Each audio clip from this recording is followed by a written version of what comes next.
السلام عليكم ورحمة الله وبركاته. إن الحمد لله إن الحمد لله نحمده ونستعينه ونستغفره ونعوذ بالله من شرور أنفسنا وسيئات أعمالنا. من يهده الله فلا مضل له ومن يضلل فلا هادي له، وأشهد أن لا إله إلا الله وحده لا شريك له، وأشهد أن محمدا عبده ورسوله. أما بعد، فإن أصدق الحديث كتاب الله، وخير الهدي هدي محمد صلى الله عليه وسلم، وشر الأمور محدثاتها، وكل محدثة بدعة، وكل بدعة ضلالة، وكل ضلالة في النار، أو كما قال عليه الصلاة والسلام. يقول الله سبحانه وتعالى: وما أرسلنا من قبلك من رسول إلا نوحي إليه أنه لا إله إلا أنا فاعبدون। সুপ্রিয় দর্শক, দিনী ভাই বোনেরা, যারা আজকের এই গুরুত্বপূর্ণ অনলাইন হালাকায় অংশগ্রহণ করছেন, শুরুতেই আমি আপনাদের সবাইকে অত্যন্ত আন্তরিকভাবে মোবারকবাদ জানাচ্ছি। সাথে সাথে আল্লাহ রাব্বুল আলামিনের কাছে আমরা দোয়া করি, আল্লাহ সুবহানাহু ওয়া তাআলা যেন আমাদেরকে যে গুরুত্বপূর্ণ একটি বিষয় নিয়ে আমরা ইতিমধ্যে আপনাদের সাথে শেয়ার করা শুরু করেছি, এই বিষয়টি থেকে যথাযথভাবে উপকৃত হওয়ার তৌফিক দান করুন। সম্মানিত দিনী ভাই ও বোনেরা, আমরা শেখ আব্দুল্লাহ সালেহ আল উবাইলান এর রচিত আল ইসবাহ ফি বায়ানি মানহাজিস সালাফ ফি তারবিয়াতুল ইসলাহ এই কিতাবটির উপর অত্যন্ত গুরুত্বপূর্ণ কিছু পয়েন্টে কথা বলে আসছিলাম। এটি হচ্ছে সালফে সালেহিনের মানহাজের উপর দাওয়াত ও সংশোধনের ক্ষেত্রে সালফে সালেহিন যে মানহাজ বা কর্মনীতিকে অনুসরণ করেছিলেন, সেই কর্মনীতির উপর লিখিত অত্যন্ত গুরুত্বপূর্ণ একটি বই। এখানে লেখক হাফিজাহুল্লাহ তাআলা ধারাবাহিকভাবে সালাফের যেই মূলনীতিগুলো ছিল, কর্মনীতিগুলো ছিল, সেগুলোকে একটি একটু করে উল্লেখ করেছেন। ইতিমধ্যে আমি আপনাদের সাথে গুরুত্বপূর্ণ 4টি কর্মনীতি আলোচনা করেছি। আজকের যে আলোচ্য বিষয় সেটি হচ্ছে পঞ্চম কর্মনীতি নিয়ে কথা বলবো। আমার বন্ধুগণ, আহলে সুন্নাহ ওয়াল জামাতের মূল দাওয়াতের এবং দাওয়াতের যেই মূল বিষয়, সেই মূল বিষয় হচ্ছে তারা মানুষদেরকে তাওহীদের দিকে আহ্বান করবে। তাদের দাওয়াতের শুরুই হবে মূলত তাওহীদ দিয়ে, এবং তাদের দাওয়াত হবে তাওহীদের দিকে। এই মর্মে লেখক হাফিজাহুল্লাহ তাআলা বলেন, আন্নাহুম আউয়ালু মা ইয়াদউনা ইলা তাওহীদ। সর্বপ্রথম তারা যেদিকে মানুষদেরকে আহ্বান করবে, যেদিকে মানুষদেরকে দাওয়াত দিবে, সে দাওয়াত কি হবে? তাওহীদের দিকে মানুষদেরকে তারা আহ্বান করবে। তাই দাওয়াতের ক্ষেত্রে তাদের সবচেয়ে অগ্রাধিকার যে কাজটি পাবে সেটি হচ্ছে তাওহীদ। فلا تنجح دعوة ولا تصلح عبادة إلا به। লেখক হাফিজাহুল্লাহ তাআলা তিনি বলেন যে কোন দাওয়াত, সেটা যেই ধরনের হোক না কেন, তাওহীদকে বাদ দিয়ে কোনো প্রকারের দাওয়াত সফলতা লাভ করবে না। তাওহীদকে বাদ দিয়ে সে দাওয়াতের কোনো মূল্য নেই। যদি আপনি দেখেন যে দাওয়াত দেওয়া হচ্ছে কিন্তু তাওহীদের কোনো অংশ নেই, তাওহীদের দিকে দাওয়াত দেওয়া হচ্ছে না, তাওহীদের প্রতি গুরুত্ব দেওয়া হচ্ছে না, তাহলে আপনি বুঝবেন যে এই দাওয়াত আসলেই আল্লাহওয়ালা দাওয়াত নয়, নবীওয়ালা দাওয়াত নয়। রিসালাতের যে দাওয়াত যুগে যুগে নবী এবং রাসূলগণ নিয়ে এসেছেন, সেই দাওয়াতের সাথে সামান্য কোনো সম্পর্ক নেই। যে যেভাবে স্লোগান দেখাতে, হরেক রকম স্লোগান দিতে পারে, অনেক রকম বক্তব্য আমাদের সমাজের মধ্যে আসতে পারে। আমার বন্ধুগণ, ভালো করে খেয়াল রাখতে হবে যে দাওয়াতের মূল হচ্ছে তাওহীদ। সুতরাং তাওহীদকে বাদ দিয়ে যদি কেউ দাওয়াতের জন্য তার ব্যক্তিগত কোন সিদ্ধান্ত গ্রহণ করেন বা দাওয়াতের কোন নতুন কোন কৌশল গ্রহণ করেন, নতুন কোন কর্মনীতি গ্রহণ করেন, সেটি ভুল। সেটি সালাফদের, আহলে সুন্নাহ ওয়াল জামাতের যে মানহাজ রয়েছে, যে কর্মনীতি রয়েছে, এই কর্মনীতির পরিপন্থী। অনুরূপভাবে তিনি বলেছেন, যেমনি ভাবে তাওহীদ ছাড়া কোনো ইবাদতের মানে আসবে না। ওয়ালা তাসলুহু ইবাদাতু ইল্লা বিহ। তাওহীদকে উপেক্ষা করে যদি কেউ মনে করে থাকেন যে তিনি যে ইবাদত করছেন, ইবাদতটা অত্যন্ত গুরুত্বপূর্ণ ইবাদত, তাহলে বুঝতে হবে যে তার ইবাদতও যথাযথ হয়নি, সঠিক হয়নি। তাই এই বক্তব্যের মাধ্যমে, এই মূলনীতির মাধ্যমে আমাদের কাছে একটি বিষয় স্পষ্ট প্রমাণিত হচ্ছে, যে বিষয়টা হলো এই, যদি আমরা আমাদের দাওয়াত মিশনকে শুরু করতে চাই, দাওয়াত এবং সংশোধন সংস্কারের কাজকে যদি কেউ করতে চান, তাহলে তার জন্য প্রথম যে ওয়াজিব হচ্ছে সেটা হচ্ছে তিনি আউয়াল মা ইয়াবদাউ বিহ, মানে সর্বপ্রথম যে কাজটি তিনি দিয়ে শুরু করবেন সে কাজটি হচ্ছে তৌহিদের দিকে তিনি লোকদেরকে আহ্বান করবেন এবং তৌহিদের দাওয়াত দিবেন। তার দাওয়াত হবে তৌহিদ ভিত্তিক, তার দাওয়াতের বেস হবে তৌহিদ, এবং তৌহিদের দিকে তিনি দাওয়াত দিবেন। তৌহিদ কাকে বলা হয় থাকে সেটা আমরা জানি। তৌহিদ হচ্ছে ইফরাদুল্লাহি তাআলা বিল ইবাদা, যে ইবাদতের ক্ষেত্রে আল্লাহ রাব্বুল আলামিনকে এক ও একক অদ্বিতীয় সাব্যস্ত করার নাম হচ্ছে তৌহিদ। সুতরাং কোন ব্যক্তি যদি আল্লাহ রাব্বুল আলামিনকে ইবাদতের ক্ষেত্রে একক অদ্বিতীয় সাব্যস্ত করতে না পারে, তাহলে তিনি তাওহীদ বুঝেননি, তিনি তাওহীদ বুঝেননি। লেখক হাফিজাহুল্লাহ তাআলা তিনি অনেকগুলো দলিল উল্লেখ করেছেন। প্রথম দলিল হচ্ছে আল্লাহ সুবহানাহু ওয়া তাআলা কোরআন কারীম সূরা আম্বিয়া 25 নম্বর আয়াতের মধ্যে ইরশাদ করেন, সূরা আম্বিয়া 25 নম্বর আয়াতের মধ্যে আল্লাহ তাআলা বলেন, وما أرسلنا من قبلك من رسول إلا نوحي إليه, যে আপনার আগে যত রাসূলকে আমি প্রেরণ করেছি, আল্লাহ তাআলা বলতেছেন আপনার আগে যত রাসূলকে আমি প্রেরণ করেছি তাদের সকলের কাছে আমি এই ওহী দিয়েছি, আন্নাহু লা ইলাহা ইল্লা আনা, যে আমি ছাড়া আর কোনো সত্যিকার ইলাহ নেই, ফা'বুদুন, সুতরাং তোমরা কেবলই আমার ইবাদত করো, ফা'বুদুন, কেবলই তোমরা আমার ইবাদত করো। এই ইবাদত হচ্ছে তাওহীদের মূল কথা। অনেকে মনে করে থাকেন যে এখানে তাওহীদ শব্দ নেই, যিনি আসলে সালাফদের মানহাজ বুঝতে পারেননি এবং সালাফদের কোরআনে কারীম ও রাসূলুল্লাহ সাল্লাল্লাহু আলাইহি ওয়াসাল্লাম হাদিসের বক্তব্য যিনি বুঝতে পারেননি, তিনি বুঝতে পারেননি যে তাওহীদ কাকে বলা হয় থাকে। তা'বুদুন এখানে ফাওয়াহিদুন, সুতরাং তোমরা তাওহীদকে বাস্তবায়ন করো। তাওহীদুল ইবাদার মূল কথা হচ্ছে এই জায়গায়। তাই সালাফদের মানহাজ হচ্ছে তারা নবী এবং রাসূলদেরকে আল্লাহ সুবহানাহু ওয়া তাআলা যে নির্দেশ দিয়ে আল্লাহ রাব্বুল আলামিন প্রেরণ করেছেন, রিসালাত এবং নবুয়তের মূল মিশনকে আল্লাহ রাব্বুল আলামিন যেই কাজের উপর ভিত্তি করেছিলেন সেটি হচ্ছে তাওহীদ। আর এই দাওয়াতই শুরু হবে তৌহিদের মাধ্যমে, এই দাওয়াতের ভিত্তি হবে তৌহিদের উপর। সুতরাং তৌহিদ নেই যেখানে, বুঝতে হবে যে সেই দাওয়াতের মধ্যে ভুল আছে, বিস্তৃত আছে।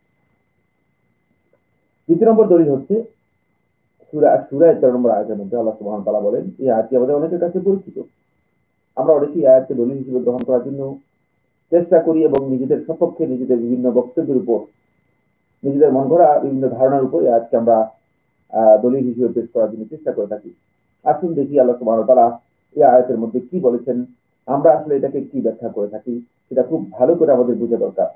সূরা আশ-শূরা 13 নম্বর আয়াতের মধ্যে আল্লাহ সুবহানাহু ওয়া তাআলা বলেন, শারা'a লাকুম মিনাদ দীনি মা ওয়াসসা বিহি নূহা ওয়াল্লাযী আওহাইনা ইলাইক, আল্লাহ সুবহানাহু ওয়া তাআলা বলেন শারা'a লাকুম, তোমাদের জন্য আল্লাহ রাব্বুল আলামিন বৈধ করে দিয়েছেন, প্রবর্তন করেছেন দ্বীন এর মধ্যে থেকে মা ওয়াসসা বিহি নূহান, যার মাধ্যমে নূহকে আল্লাহ সুবহানাহু ওয়া তাআলা উপদেশ দিয়েছিলেন, ওয়াল্লাযী আওহাইনা ইলাইকা, এবং যা আল্লাহ রাব্বুল আলামিন আপনার কাছে ওহী করেছেন, বা আমি যা আপনার কাছে ওহী করেছি, ওয়া মা ওয়াসাইনা বিহি, আর যে উপদেশ আমি দিয়েছি, যে ওসিয়ত আমি করেছি ইব্রাহিম ওয়া মূসা ওয়া ঈসা, ইব্রাহিম, মূসা ওয়া ঈসাকে, সেটা কি? পুরোটার কথা হচ্ছে আন আকিমুদ্দীন, যে তোমরা দ্বীনকে কায়েম করো, তোমরা দ্বীনকে প্রতিষ্ঠা করো। দ্বীনকে কায়েম, দ্বীন বলতে এখানে মূলত তাওহীদকে বোঝানো হয়েছে। ওয়ালা তাতাফাররাকু ফীহি, আর এই ক্ষেত্রে তোমরা বিচ্ছিন্ন হইও না, এক্ষেত্রে তোমরা বিভিন্ন দল উপদলে বিভক্ত হইও না। কারণ এরপরে আল্লাহ তাআলা বলেন, কাবুরা আলাল মুশরিকিনা মা তাদউহুম ইলাইহি, কঠিন হয়ে যায় মুশরিকদের উপর, মুশরিকদের উপর বার্ডেন হয়ে যায়, কষ্টকর হয়ে যায়, যে মা তাদউহুম ইলাইহি, আপনি তাদেরকে যেদিকে আহ্বান করতেছেন সেটি তাদের উপর কঠিন হয়ে যায়। তাহলে বোঝা গেল যে মানে আগে যে আন আকিমুদ্দীনের কথা বলা হচ্ছে সেখানে স্পষ্ট করে দিয়েছেন আল্লাহ সুবহানাহু ওয়া তাআলা মুশরিকদেরকে যেদিকে নবী এবং রাসূলগণ আহ্বান করেছেন সেটি ছিল তাওহীদ, তাওহীদের দিকে আহ্বান করা হচ্ছে।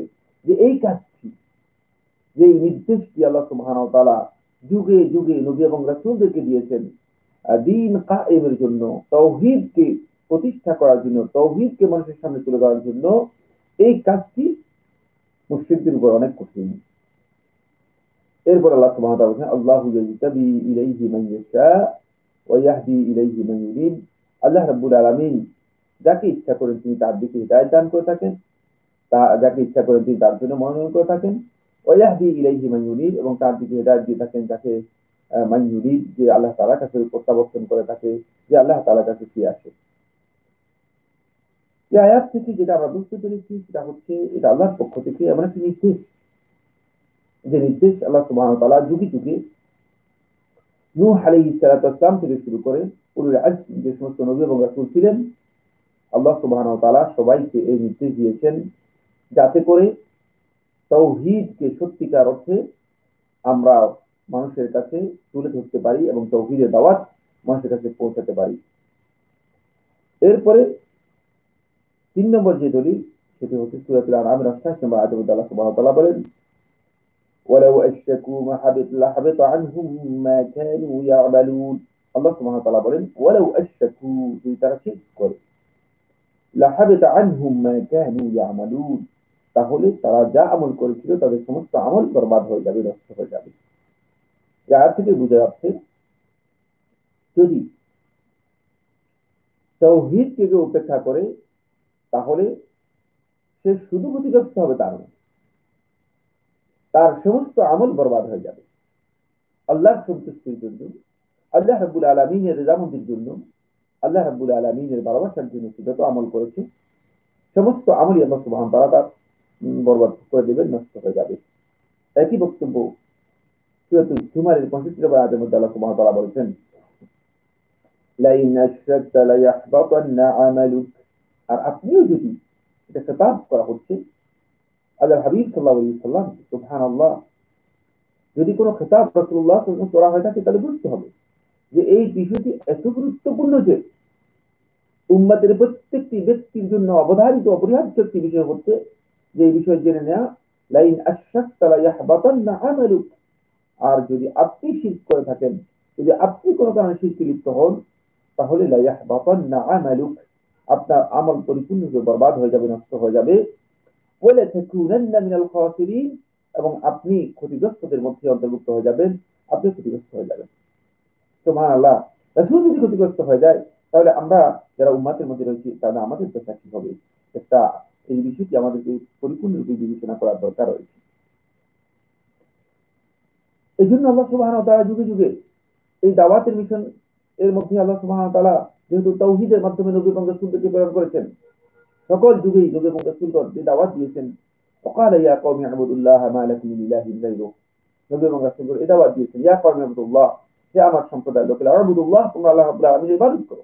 এই ইবাদত বলতে এখানে তাওহীদ বোঝানো হয়েছে, তাওহীদুল উলুহিয়্যা। আল্লাহ রাব্বুল আলামিনের যে ইবাদত রয়েছে সেই ইবাদত তোমরা করো, একক ভাবে একমাত্র আল্লাহ তাআলার ইবাদত করো।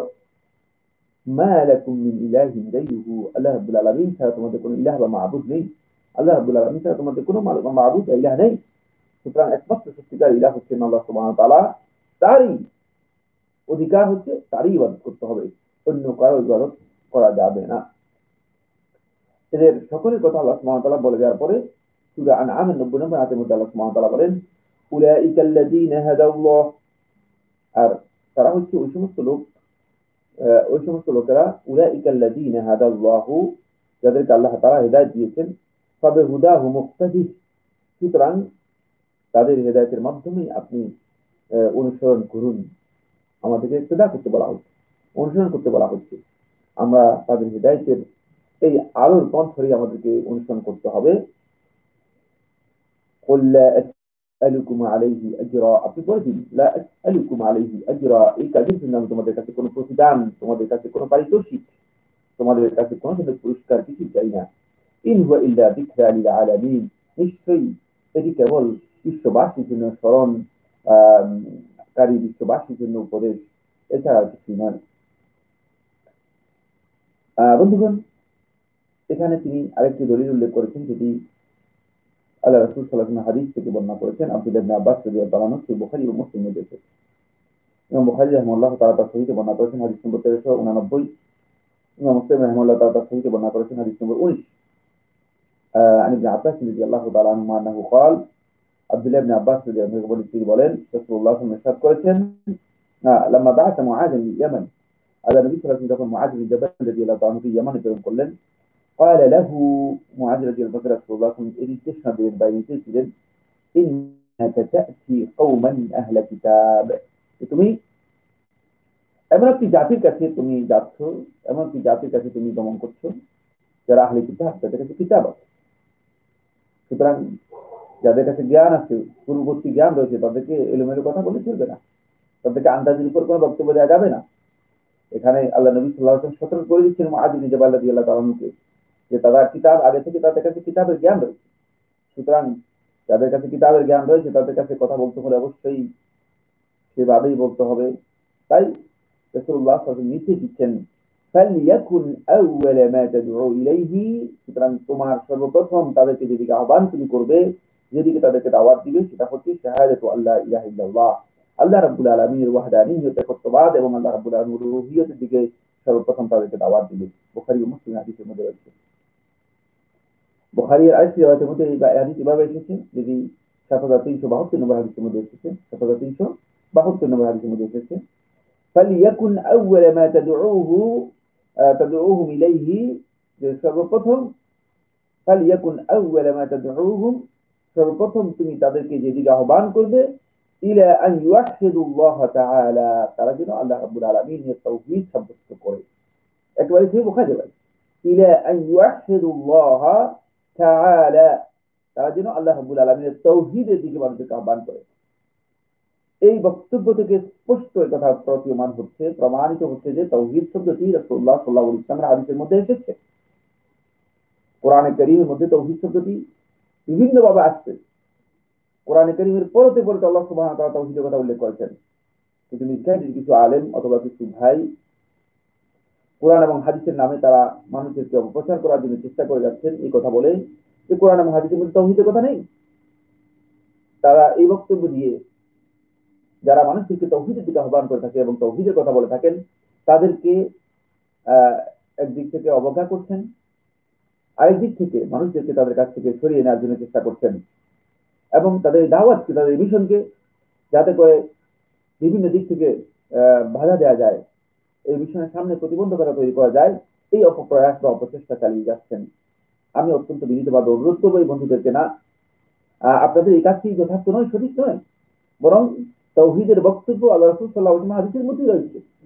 কোরআনে কারীমের বহু আয়াত রয়েছে, আমি সেদিকে গেলাম না।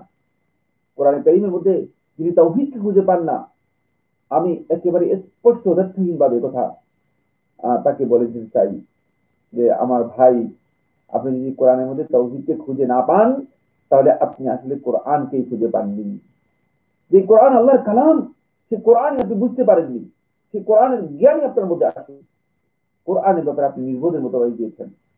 কোরআনের ব্যাপারে আপনি এখনো জাহিলদের যে পরিধি রয়েছে সেই পরিধি থেকে বেরিয়ে আসতে পারেননি। কারণ কোরআন শুরুই হয়েছে মূলত তাওহীদের বক্তব্য দিয়ে। কোরআন তো প্রথমেই আল্লাহ রাব্বুল আলামিনের পরিচয়কে নিয়ে কোরআনের শুরু বা যাত্রা হয়েছে।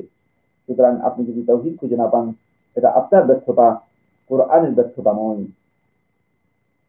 কেউ যদি হেদায়েতের রাস্তা তিনি খুঁজে না পান আর তিনি যদি বলেন যে এটা আল্লাহ তাআলার ব্যর্থতা, তিনি যদি মনে করে থাকেন যে এটি রাসূলুল্লাহ সাল্লাল্লাহু আলাইহি ওয়াসাল্লামের ব্যর্থতা, নাউযুবিল্লাহি মিন যালিক, তিনি যদি মনে করে থাকেন যে এটি আলেম উলামাদের ব্যর্থতা, আমি অত্যন্ত বিনয়ের সাথে সেই ভাই বন্ধুকে বলবো যে না, এই ব্যর্থতা আপনার ব্যর্থতা, এটি ইসলামের ব্যর্থতা নয়, আলেম ওলামাদের ব্যর্থতা নয়, আল্লাহ এবং তার রাসূলের ব্যর্থতা নয়, নাউযুবিল্লাহি মিন যালিক। কারণ আপনি যদি ব্যর্থ হন আপনি জাহান্নামী হবে। সুতরাং আপনাকে আপনার বিষয়টি সিদ্ধান্ত করতে হবে, আপনাকে আপনার বিষয়ে জানতে হবে। তাই এই তাওহীদের বিষয় এত গুরুত্বপূর্ণ কেন, এত গুরুত্ব কেন, এই বিষয়টি আমাদেরকে জানতে হবে আমার বন্ধুগণ। এক নম্বর বিষয় হচ্ছে এই তাওহীদ হচ্ছে আউয়ালু মা ইউখাতাবু বিহিল আবদ, সর্বপ্রথম বান্দাকে আল্লাহ সুবহানাহু ওয়া তাআলা যে সম্বোধন করে থাকেন, বান্দার কাছে আল্লাহ রাব্বুল আলামিনের পক্ষ থেকে সর্বপ্রথম যে আহ্বান, যে খেতাব, যে সম্বোধনটুকু, এটা হচ্ছে তাওহীদ। তাই আহলুল কিতাব এবং আহলুল কুফরকে যদি আপনি ইসলামের মধ্যে আনতে চান, অমুসলিমদেরকে যদি ইসলামের আহ্বান করতে চান, ইহুদি খ্রিস্টানদেরকে যদি ইসলামের দিকে আহ্বান করতে চান, তাহলে আপনাকে সর্বপ্রথম তাওহীদের দিকে মানুষদেরকে আহ্বান করতে হবে, রাখতে হবে। এটা অত্যন্ত গুরুত্বপূর্ণ বিষয়। তৌহিদের এই তোরণ দিয়ে যদি কেউ ইসলামের মধ্যে প্রবেশ করতে না পারে, তিনি কিয়ামত পর্যন্ত আর ইসলামে প্রবেশ করতে পারবেন না। সুতরাং আপনার আমার দাওয়াত যদি তৌহিদ থেকে শুরু না হয় থাকে, তাহলে বুঝতে হবে যে দাওয়াত সালাফদের যে মানহাজ রয়েছে মানহাজের উপর ভিত্তি করা হয়নি। একেবারেই সহজ কথা। দ্বিতীয় নম্বরের গুরুত্ব হচ্ছে ইন্নাহু আউয়ালু ওয়াজিবিন আলা আবদ, এটি হচ্ছে বান্দার উপর সর্বপ্রথম ওয়াজিব। সুবহানাল্লাহ, এই ওয়াজিবের অপরিহার্যতা এত বেশি যে বান্দা সর্বপ্রথম তৌহিদের মুখাতাব, তৌহিদের সম্বোধন করা হবে এবং সর্বপ্রথম ওয়াজিব হিসেবে বান্দার উপর এটাই সর্বপ্রথম ওয়াজিব হবে। যদি তৌহিদকে তিনি মেনে না নেন, তাহলে তার উপর শরীয়তের আর কোনো ওয়াজিব তিনি পালন করলেও কোনো লাভ হবে না। শরীয়তের কোনো ওয়াজিব তার কাছে মানে মূল্যহীন। এগুলো আল্লাহ রাব্বুল আলামিনের কাছে মোটেই অ্যাকসেপ্টেবল নয়, মোটেও গ্রহণযোগ্য নয়। তৌহিদ এত গুরুত্বপূর্ণ যে এটি সর্বপ্রথম ওয়াজিব। পরে এটাকে আল্লাহ সুবহানাহু ওয়া তাআলা বান্দার উপর আল্লাহ তাআলার হক হিসেবে আখ্যায়িত করেছেন। মুআয বিন জাবাল রাদিয়াল্লাহু বর্ণিত হাদিসের মধ্যে রাসূলুল্লাহ সাল্লাল্লাহু আলাইহি ওয়াসাল্লাম বলেন, আতাদরি ইয়া মুআয মা হাক্কুল্লাহি আলাল ইবাদ, হে মুআয, তুমি কি জানো যে বান্দাদের উপর আল্লাহ তাআলার হক কোনটি রয়েছে? তখন আল্লাহ রাসূল সাল্লাল্লাহু আলাইহি ওয়াসাল্লাম বলেছেন যে আন ইয়াবুদুহু ওয়া লা ইউশরিকু বিহি শাইআ, যে বান্দা আল্লাহ তাআলার ইবাদত করবে তাওহীদ, ওয়া লা ইউশরিকু বিহি শাইআ, আল্লাহ রাব্বুল আলামিনের সাথে কোনো কিছু শরীক করবে না। শিরক মুক্ত ইবাদত হচ্ছে মূলত বান্দার উপর আল্লাহ রাব্বুল আলামিনের হক এবং বান্দার উপর সর্বপ্রথম ওয়াজিব। 3 নম্বর যে পয়েন্টটি সেটা হলো বন্ধুগণ, এই তাওহীদ হচ্ছে মূল শর্ত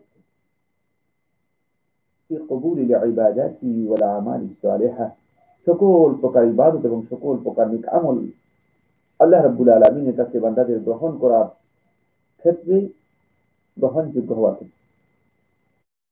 আপনি আমি যত আমল করি না কেন, যত কাজ করি না কেন, এই নেক আমলগুলো, এই ইবাদতগুলো আল্লাহ রাব্বুল আলামিনের কাছে কোনোটাই মোটেও মূল্যহীন হয়ে যাবে, কোনোটাই মোটেই গ্রহণযোগ্য হবে না। সবটাই মূল্যহীন হয়ে যাবে যদি আমরা তাওহীদটাকে ঠিক করতে না পারি, তাওহীদ ঠিক না। তাই এই জন্য দাওয়াতের প্রায়োরিটি পাবে যে কাজটি, সেটা হচ্ছে তাওহীদ থেকে শুরু হবে। এরপরে 4 নম্বর যে পয়েন্ট সেটা হলো নবী এবং রাসূলদের। এই কারণেই দাওয়াত আপনি দেখেন নবী এবং রাসূলগণ অন্য কোনো দাওয়াত কখনো দিয়েছেন কোরআন সাক্ষ্য দেয় না। আপনি কোরআন পুরাটাই পড়ুন। আমি অত্যন্ত বিনীতভাবে ওই সমস্ত বন্ধুদেরকে আহ্বান করব, ওই সমস্ত বন্ধুদেরকে আমি বলবো যে আপনার কোরআন পুরোটাই পড়ুন। আপনি বিভিন্ন ধরনের দাওয়াতের স্লোগান দেখতে পাচ্ছেন, আজকে হাজার রকমের স্লোগান দাওয়াতের আছে আমাদের শয়তানে, আমাদের ময়দানে, আমাদের জনপদে দাওয়াতের শেষ নেই। কত প্রকারের দাওয়াত যে মানুষ আবিষ্কার করেছে, কিন্তু এইসব দাওয়াত কি নবী এবং রাসূলদের যে দাওয়াত রয়েছে দাওয়াতের সাথে সামঞ্জস্যপূর্ণ? নবী এবং রাসূলগণ যে দাওয়াত দিয়েছেন সে দাওয়াতের সাথে কি এর মিল আছে? না, নবী এবং রাসূলদের দাওয়াত তো ভিত্তি একটাই ছিল, নবী এবং রাসূলদের দাওয়াত তো একটাই, সেটা হচ্ছে তাওহীদের দিকে নবী এবং রাসূলগণ দাওয়াত দিয়েছেন। সুতরাং যদি আমরা আমাদের দাওয়াতকে নবী এবং রাসূলদের দাওয়াতের দিকে আমরা করতে না পারি, তাহলে আমাদেরকে বুঝতে হবে আমার বন্ধুগণ আমাদের দাওয়াত সঠিক বা যথার্থ হচ্ছে না। ফলে আল্লাহ নবী সাল্লাল্লাহু আলাইহি সাল্লাম একেবারেই যখন এই দাওয়াত শুরু করেছেন, ইয়া আইয়ুহান নাস কুলু লা ইলাহা ইল্লাল্লাহ তুফলিহু, হে লোক সকল তোমরা লা ইলাহা ইল্লাল্লাহ এর ঘোষণা দাও। আল্লাহ রাব্বুল আলামিন এই তাওহীদের এই কালেমার কথা রাসূলুল্লাহ সাল্লাল্লাহু আলাইহি ওয়াসাল্লাম ডেকে ডেকে বলেছেন যে হে লোক সকল তোমরা তাওহীদের ঘোষণা দাও, তুফলিহু, তোমরা সফল হতে পারবে, তোমরা সাকসেস হতে পারবে, তোমাদের জন্য সফলতা অবধারিত হয়ে যাবে। আর এই তাওহীদ এর মাধ্যমে রাসূলুল্লাহ সাল্লাল্লাহু আলাইহি ওয়াসাল্লামের শেষ কথাটুকু হয়। একটু ভালো করে দেখুন, সহিহ বুখারী এবং মুসলিমের হাদিস, যে হাদিস ইমাম বুখারী রাহমাতুল্লাহ তাআলা সহিহ বর্ণনা করেছেন, হাদিস নম্বর 1265, মুসলিম রাহমাতুল্লাহ তাআলা সহিহ বর্ণনা করেছেন হাদিস নম্বর 425। উম্মুল মুমিনিন আয়েশা রাদিয়াল্লাহু তাআলা থেকে বর্ণিত, তিনি বলেন, লাম্মা নুজিলা বিরাসূলিল্লাহ সাল্লাল্লাহু আলাইহি ওয়াসাল্লাম, যখন আল্লাহ রাসূল সাল্লাল্লাহু আলাইহি ওয়াসাল্লামের উপর একেবারে এই মৃত্যু শয্যায় যখন আল্লাহ রাসূল সাল্লাল্লাহু আলাইহি ওয়াসাল্লাম শেষ টাইমে পৌঁছে গেলেন, রাসূলুল্লাহ সাল্লাল্লাহু আলাইহি ওয়াসাল্লাম বেহুশ হয়ে যাওয়ার মতো অবস্থা হলো। তাফিকা ইয়াতরাহু খামিসাতান লাহু আলা ওয়াজহি, রাসূলুল্লাহ সাল্লাল্লাহু আলাইহি ওয়াসাল্লাম তার একটি চাদর ছিল, একটি কালো স্টেপ বিশিষ্ট চাদর রাসূলুল্লাহ ছিল। এই চাদরে আল্লাহ রাসূল সাল্লাল্লাহু আলাইহি ওয়াসাল্লাম চাদর দিয়ে তার মুখ ঢেকে দিচ্ছিলেন। ফাইজা তাম্মা বিহা কাশাফাহা, যখন আল্লাহ রাসূল সাল্লাল্লাহু আলাইহি ওয়াসাল্লাম একটু হালকা বোধ করলেন, রাসূলুল্লাহ সাল্লাল্লাহু আলাইহি ওয়াসাল্লাম একটু কষ্ট থেকে হালকা বোধ করলেন, কাশাফাহা, চাদরকে রাসূল সাল্লাল্লাহু আলাইহি ওয়াসাল্লাম সরিয়ে নিলেন। ফাকালা, এই অবস্থায় আল্লাহ নবী সাল্লাল্লাহু আলাইহি ওয়াসাল্লাম বললেন, ওহু কাযালিক, এই অবস্থায় আল্লাহ নবী সাল্লাল্লাহু আলাইহি ওয়াসাল্লাম বললেন, লা'নাতুল্লাহি আলাল ইয়াহুদি ওয়ান নাসারা, ইহুদি এবং খ্রিস্টানদের উপর আল্লাহ রাব্বুল আলামিনের লানত, আল্লাহ রাব্বুল আলামিনের অভিশাপ, আল্লাহ রাব্বুল আলামিনের রহমত থেকে তারা বঞ্চিত হোক, বিতাড়িত হোক। ইত্তাখাযু কুবুর আম্বিয়াই মাসাজিদ, তারা তাদের নবীদের কবরগুলোকে তারা মসজিদের সিজদার জায়গায় পরিণত করে নিয়েছে, মসজিদে রূপান্তরিত করেছে। তারা কবর পূজায় লিপ্ত হয়ে গিয়েছে। আজকে যারা কবর পূজায় রয়েছেন তারা একটু খুব ভালো করে খেয়াল করবে। আল্লাহ রাসূল সাল্লাল্লাহু আলাইহি ওয়াসাল্লাম একেবারে শেষ সায়ান্নে, জীবনের শেষ সায়ান্নে রাসূলুল্লাহ সাল্লাল্লাহু আলাইহি ওয়াসাল্লাম যেই কথাটি বলে রাসূলুল্লাহ সাল্লাল্লাহু আলাইহি ওয়াসাল্লাম শেষ সায়ান্নে গিয়েছিলেন, সেটি হচ্ছে এটি যে রাসূলুল্লাহ সাল্লাল্লাহু আলাইহি ওয়াসাল্লাম শিরক থেকে কিয়ামত পর্যন্ত অনাগত উম্মতকে আল্লাহ হাবিব সাল্লাল্লাহু আলাইহি ওয়াসাল্লাম সতর্ক করতেছিলেন। ইউহাদ্দিরু মিম্মা সানাউ, আর পূর্ববর্তী ইহুদি এবং খ্রিস্টানরা যা করেছে সে কাজ থেকে তিনি সতর্ক করতেছিলেন উম্মতকে। ইউহাদ্দিরু মিম্মা সানাউ, তারা যে কাজটি করেছে শিরকের, সে কাজ থেকে রাসূলুল্লাহ সাল্লাল্লাহু আলাইহি ওয়াসাল্লাম সতর্ক করতেছিলেন। ওয়ালাউলা যালিকা, তারপরে আয়েশা রাদিয়াল্লাহু তাআলা বলেন, ওয়ালাউলা যালিকা, এই আশঙ্কা যদি, এই ভয় যদি না থাকতো, লা উবরিজা কবরুহু, রাসূলুল্লাহ সাল্লাল্লাহু আলাইহি ওয়াসাল্লামের কবরকে আরেকটু বড় করা হতো, আরেকটু প্রকাশ্য করে দেওয়া হতো।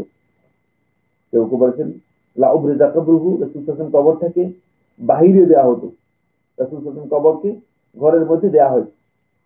আর কেউ কেউ বলেছেন এই ব্যাখ্যার মধ্যে লা উবরিজা কবরুহু, যে রাসূল সাল্লাল্লাহু আলাইহি ওয়াসাল্লাম কবরকে একটু মানে উঁচা করে দেওয়া হতো, উঁচা করে দেওয়া হতো।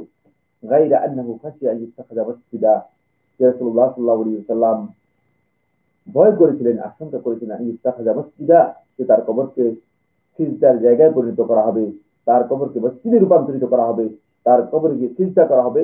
এই আশঙ্কা আল্লাহ রাসূল সাল্লাল্লাহু আলাইহি ওয়াসাল্লাম করেছিলেন। একেবারেই শেষ সায়ান্নে আল্লাহ নবী সাল্লাল্লাহু আলাইহি ওয়াসাল্লাম যে বক্তব্যগুলো রয়েছে, সেই বক্তব্যগুলোর একটি বক্তব্য এটি, যেটি উম্মুল মুমিনিন আয়েশা রাদিয়াল্লাহু তাআলা বর্ণনা করেছেন।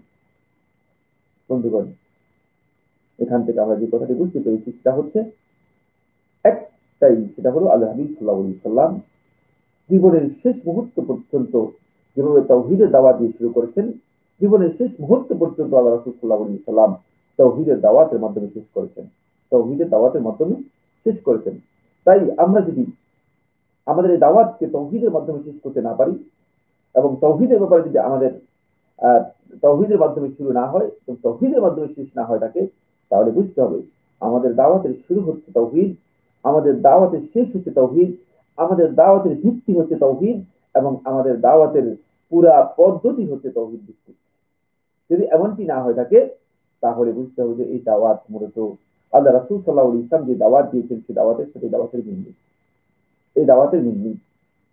এই জন্য আমাদেরকে সতর্কতা অবলম্বন করতে হবে। ফলে ইমাম মুজাদ্দিদ শেখ মুহাম্মদ বিন সুলাইমান আত-তামিমি রাহমাতুল্লাহ আলাইহি, তিনি তাওহীদের দাওয়াতের ক্ষেত্রে যারা তাওহীদের বিপরীত মানে দাওয়াতকে যারা প্রমোট করতে চান, অথবা তাওহীদের দাওয়াতে যারা বিরুদ্ধাচরণ করেছেন, তাদের একটি লিস্ট তৈরি করেছেন শেখ ইমাম মুহাম্মদ ইবনে আব্দুল ওয়াহ্হাব রাহিমাহুল্লাহ তাআলা। তিনি ৮ লোককে বলেছেন যে এরা মূলত তাওহীদের দাওয়াত থেকে বিচ্যুত, অথচ এরা তাওহীদের কথা বলে। কেউ কেউ কেউ কেউ তাওহীদকে গ্রহণ করে, কেউ কেউ ঈমান এবং আমলের কথা বলে থাকে, কিন্তু তারা তাওহীদ থেকে বা তাওহীদের দাওয়াত থেকে বিচ্যুত। আমার বন্ধুগণ, এটা খুব ভালো করে আমাদের সবাইকে জেনে নিতে হবে। এরা কিন্তু সবাই তাওহীদ বিরোধী নয়, এরা সবাই মুশরিক নয়, এরা সবাই ইসলাম বিদ্বেষী নয়, এরা সবাই কাফের নয়, কিন্তু এরা তাওহীদের যে ধারণা রয়েছে, কনসেপ্ট রয়েছে, এই কনসেপ্টের বিরোধী। পরে শেখ রাহিমাহুল্লাহ তাআলা বলেন, তাওহীদের বিপরীত হচ্ছে মূলত আমরা জানি শিরক। আর তাওহীদকে যিনি অনুসরণ করে থাকেন তাকে বলা হয় তাকে মুওয়াহহিদ। আর শিরককে যিনি অনুসরণ করে থাকেন তিনি হচ্ছে মুশরিক। তাই শিরক এবং মুশরিককে সমর্থন করার ক্ষেত্রে যদি কোন তাওহীদপন্থী ব্যক্তি যদি কোনোভাবেই তাকে সমর্থন করে থাকে, তাহলে তিনি তাওহীদের ব্যাপারে তিনি আপোষকামী এবং তাওহীদের সত্যিকার অনুসারী নয়, বরং তাওহীদের বিরুদ্ধে। কোন না কোন পয়েন্টে, কোন না কোন ক্ষেত্রে তিনি তাওহীদের পরিপন্থী। ফলে সবচেয়ে বড় যেই তাওহীদের বিরুদ্ধবাদী বা বিরোধী তিনি হচ্ছেন মান খালাফা ফিল জামি', যে চারটি পয়েন্টে সকল ক্ষেত্রেই তাওহীদের বিরুদ্ধাচরণ করেছে। এক নম্বর হচ্ছে যে ব্যক্তি গ্রহণ করেছে, বিশ্বাস করেছে এবং এবং শিরকে দ্বীন হিসেবে গ্রহণ করেছে, বিশ্বাস করেছে, তাওহীদকে অস্বীকার করেছে এবং তাওহীদকে বাতিল মনে করেছে। চারটি কথা। একটা হচ্ছে শিরকে মেনে নেয়া, দ্বিতীয় হচ্ছে শিরকে দ্বীন হিসেবে বিশ্বাস করা, তাওহীদকে অস্বীকার করা এবং তাওহীদকে বাতিল মনে করা। এই চারটি কাজ যে করে থাকে সে একেবারেই তাওহীদের বিরোধী এবং তাওহীদের চরম বিরোধী হিসেবে তাকে বিবেচনা করা হবে। দুই নম্বর হচ্ছে মানুষদের মধ্যে দ্বিতীয় দল হচ্ছে তারা যারা আল্লাহ তাআলার ইবাদত করে থাকে এককভাবে, কিন্তু তাওহীদকে অস্বীকার করে না এবং মুশরিকদের বিরুদ্ধাচরণ করে না, সেও কিন্তু তাওহীদপন্থী নয়, তার দাওয়াতও তাওহীদপন্থী হবে না। দাওয়াতের দিক থেকে সে তাওহীদের দাওয়াত দানকারী নয়। খুব ভালো করে খেয়াল করুন, আমি তো ইসলামে দাবি করছি, দ্বিতীয় ব্যক্তি হচ্ছে ওই ব্যক্তি যে আল্লাহ রাব্বুল আলামিনের ইবাদত করে কিন্তু তাওহীদের সাথে, আল্লাহ তাআলা ইবাদতের ক্ষেত্রে কাউকে শরীক করে না, কিন্তু শিরককে অস্বীকার করে না এবং মুশরিকদের সাথে তার কোনো ধরনের বিরোধ নেই। বুঝতে হবে এই ব্যক্তি সত্যিকার তাওহীদের দিকে আহ্বানকারী নয়।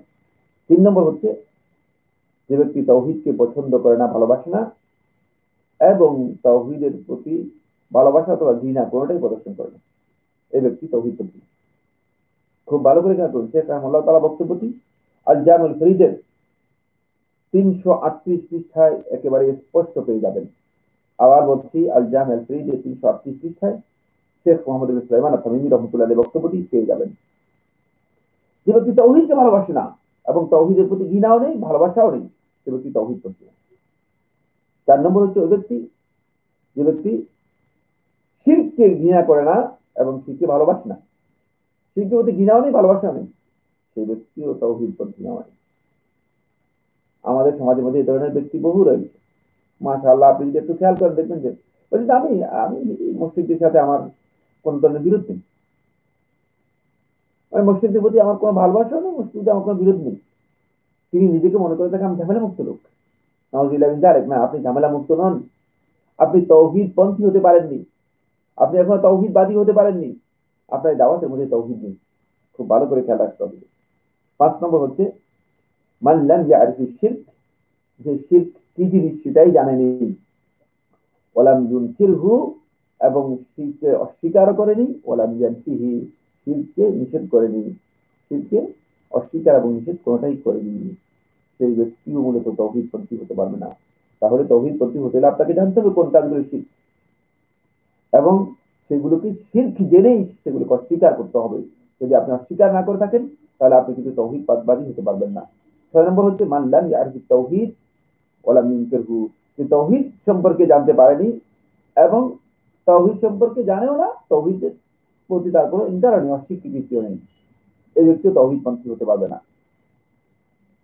7 নম্বর হচ্ছে এ হলো শেখ রাহিমাহুল্লাহ তাআলা তিনি বলেন আশাদ্দুল আনওয়াই খাতারান, বিরোধীদের মধ্যে এ হচ্ছে সবচেয়ে জঘন্যতম বিরোধী।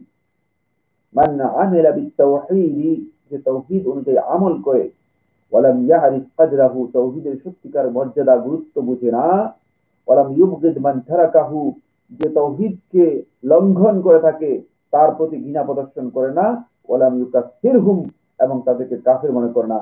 এ হচ্ছে সবচেয়ে আশঙ্কাজনক। শেখ রাহমাতুল্লাহ তাআলা বলতেছেন, এগুলো আমার বক্তব্য নয়, এগুলো সরাসরি শেখুল ইমাম আল মুজাদ্দিদ মুহাম্মদ ইবনে আব্দুল ওয়াহ্হাব রাহিমাহুল্লাহ তাআলা বক্তব্য। এই ব্যক্তি হচ্ছে সবচেয়ে ভয়ঙ্কর ব্যক্তি, যে তাওহীদ অনুযায়ী আমল করে থাকে কিন্তু তাওহীদের প্রকৃত মর্যাদা বুঝতে পারেনি, তাওহীদের যে গুরুত্ব রয়েছে, যে ওয়েট রয়েছে, সেটা বুঝতে পারেনি। আর যে তাওহীদকে অস্বীকার করে অথবা ছেড়ে দেয়, বর্জন করে থাকে, তার প্রতি ঘৃণা নেই এবং তাকে কাফের মনে করে না, সেই ব্যক্তি মূলত সবচেয়ে আশঙ্কাজনক, সবচেয়ে জঘন্য, তাওহীদের দাওয়াতের ক্ষেত্রে বিরোধী ব্যক্তি। 8 নম্বরে শেখ রাহমাতুল্লাহ তাআলা বলেন, এদের মধ্যে ওই ব্যক্তি যে শিরকে ছেড়ে দিয়েছে, অপছন্দ করে, কিন্তু ওয়ালাম ইয়ারিফ কাদরাহু, কিন্তু এর মানে শিরকের ভয়াবহতা কি, শিরকে কতটুকু জঘন্য, এই জিনিসটুকু যে ব্যক্তি জানে না, সেও কিন্তু তাওহীদের প্রকৃত জ্ঞান অর্জন করতে পারেনি, তাওহীদপন্থী হতে পারেনি, প্রকৃত তাওহীদবাদী হতে পারে। তাই প্রকৃত তাওহীদবাদী হতে হলে আপনাকে এই যে 8 প্রকার লোক রয়েছে, এদের মধ্যে অন্তর্ভুক্ত হতে পারবেন না। এটি শেখ রাহমাতুল্লাহ তাআলা তার আল জামুল ফরিদের মধ্যে উল্লেখ করেছেন। এর সাথে আমরা যোগ করব আরো আরো 4 প্রকারের লোককে আমি যোগ করব, যারা আমাদের সমাজের মধ্যে বিভিন্ন ধরনের স্লোগান দিচ্ছে, কিন্তু তারা আসলে তাওহীদবাদী নয়। তাদের দাওয়াতের মধ্যে তাওহীদ নেই, তাদের সংস্কারের মধ্যে তাওহীদ নেই, তাদের মিশনের মধ্যে কোনো তাওহীদ নেই, এবং তারা মূলত তাওহীদের দিকে মানুষদেরকে আহ্বান করে না। এই ধরনের লোক হচ্ছে 9 নম্বর হলো, তাওহীদের আলোচনার প্রয়োজন নেই। আমাদের সমাজের মধ্যে কিছু বন্ধু আছেন, কিছু ভাই আছেন, তাদের বক্তব্য হচ্ছে যে তাওহীদের এত আলোচনা কি প্রয়োজন, কি বলেন সাইফুল্লাহ ভাই, এত তাওহীদ তাওহীদ কেন? অনেকে যখন তাওহীদের আলোচনার কথা শুনেন, কেন যদি তার একটা অ্যালার্জি হয়ে যায়, তিনি মনে করে থাকেন যে এইটি আসলে একটা অহেতুক আলোচনা এবং অবাঞ্ছিত বক্তব্যের মতো। নাউযুবিল্লাহি মিন যালিক। এই ভাই আসলে শেখুল ইসলাম মোহাম্মদ আব্দুল ওয়াহাব রাহমাতুল্লাহি আলাইহি বলেছেন, তার এই আন্দোলনের মধ্যে যে কোনো এক দলের মধ্যে রয়েছেন, যে কোনো এক দলের মধ্যে রয়েছেন। আর এই 9 নম্বর দল হচ্ছে, তারা মনে করে তাওহীদের আলোচনার কোনো প্রয়োজন নেই। এর চেয়েও জঘন্য হচ্ছে ওই ব্যক্তি যে বলে কোরআন হাদিসের মধ্যে তাওহীদ নেই। আমি হতবাক হই, অত্যন্ত আশ্চর্যান্বিত হই, যখন কোন সকল ইসলামিক স্কলার, সকল ইসলামিক গবেষক, সকল ইসলামিক চিন্তাবিদ, তার বক্তব্য কোট করা হয় থাকে, তার বক্তব্য তুলে ধরা হয় থাকে, অথবা তিনি তার বক্তব্যের মধ্যে কথা বলে থাকেন যে কোরআন এবং হাদিসের মধ্যে তাওহীদ তো পেলাম না। কি তাওহীদ আপনি পাবেন? সূরাতুল ফাতিহা মানে শুরু করেন, আপনি যদি তাওহীদ না পেয়ে থাকেন, তাহলে আপনি কোরআনই বুঝেন নেই। সূরাতুল ফাতিহা শুরু হচ্ছে তাওহীদ দিয়ে, আলহামদুলিল্লাহ, সমস্ত প্রশংসা আল্লাহর জন্য। এখানে তাওহীদুল উলুহিয়্যার শুরু হচ্ছে, একমাত্র হামদ হবে আল্লাহ রাব্বুল আলামিনের জন্য, সকল প্রকার প্রশংসা একমাত্র আল্লাহ তাআলার জন্য হবে। যেখানে তাওহীদুল উলুহিয়্যার শুরু হলো, আপনি যদি তাওহীদ খুঁজে না পান, তাহলে আপনারই কপাল খারাপ, আপনি হতভাগা, আপনি হতভাগা। আপনি অন্যকে দোষারোপ করার কোনো সুযোগ নেই। কোরআন এবং হাদিসের মধ্যে এগুলো ঘুরে ঘুরে রয়েছে। আমাদের হয়তো না জানার কারণ, আমাদের অজ্ঞতা রয়েছে, জ্ঞানের অভাব রয়েছে, সেটা ভিন্ন কথা। কিন্তু খেয়াল রাখতে হবে একটি বিষয় আমার বন্ধুগণ, সেটা হচ্ছে তাওহীদের আলোচনার প্রয়োজন নেই এই বক্তব্য যারা দিয়ে থাকেন, তারা সত্যিকার তাওহীদপন্থী নয়, বরং শেখ যাদেরকে বলেছেন যে আল মুখালিফিন দাওয়াত তাওহীদ, তাওহীদের দাওয়াতের যারা বিরুদ্ধবাদী, তাদের মধ্যে অন্তর্ভুক্ত।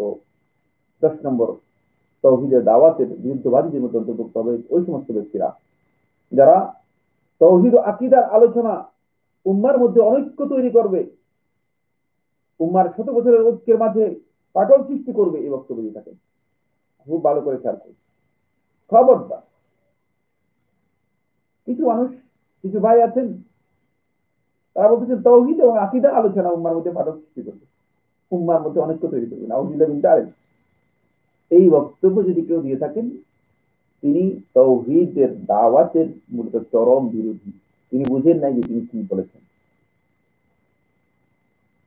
খুব ভালো করে খেয়াল করুন, প্রশ্নই আসে না। তাওহীদের উপর ভিত্তি করে মূলত উম্মাহ হয়েছে। উম্মার ভিত্তি কোথায়? কাকে আপনি উম্মাহ বলতেছেন? কাকে আপনি মনে করছেন যে তিনি উম্মাহ? নাউযুবিল্লাহ মিন যালিক। উম্মার ভিত্তি তো হচ্ছে তাওহীদ। তাওহীদের উপর ভিত্তি হয়ে উম্মাহ তৈরি হয়েছে। আর সেই তাওহীদকে যদি আপনি কেটে দেন, এর অর্থ হচ্ছে আপনি মানে গোড়া থেকে আপনি এই তাওহীদের গাছ উম্মার যে গাছ রয়েছে সেই গাছটা কেটে দিয়েছেন। তাহলে আপনি কিসের উপর মানে আপনি ঐক্যের কথা বলছেন? কিসের ভিত্তিতে আপনি ঐক্যের কথা বলছেন? আপনার এই ঐক্যের কোনো ভিত্তি আছে কিনা? আপনার এই ঐক্যের কোনো প্রয়োজনীয়তা আছে কিনা? আপনার ঐক্যের মাধ্যমে কি আপনি সাধন করতে চাচ্ছেন? এই ঐক্যের মাধ্যমে কি হবে? কিছুই হবে। সুতরাং সতর্কতা অবলম্বন করতে হবে। তাওহীদের দাওয়াতের পরিপন্থী বক্তব্য হচ্ছে এই কথা। তাওহীদের দাওয়াতের পরিপন্থী, দাওয়াতুত তাওহীদের পরিপন্থী হচ্ছে এই বক্তব্য যে উম্মার কোন ব্যক্তি কথা বলবে যে তাওহীদ এবং আকীদার আলোচনা করলে উম্মার মধ্যে অনৈক্য তৈরি হয়ে যাবে, উম্মার মধ্যে ফাটল সৃষ্টি হবে। এই ধরনের বক্তব্য যদি কেউ দিয়ে থাকেন, তিনি উম্মাহ সম্পর্কে জানেন না, উম্মাহ কনসেপ্ট সম্পর্কে জানেন না এবং উম্মার মূল ভিত্তি কি সেটাও তার জানা নেই। তিনি আসলে তাওহীদবাদী নন, অথবা তাওহীদের প্রকৃত অর্থ তিনি বুঝতে পারেননি। তিনি এখানে ব্যর্থ ব্যক্তি। তিনি এখানে সবচেয়ে বড় ব্যর্থ ব্যক্তি।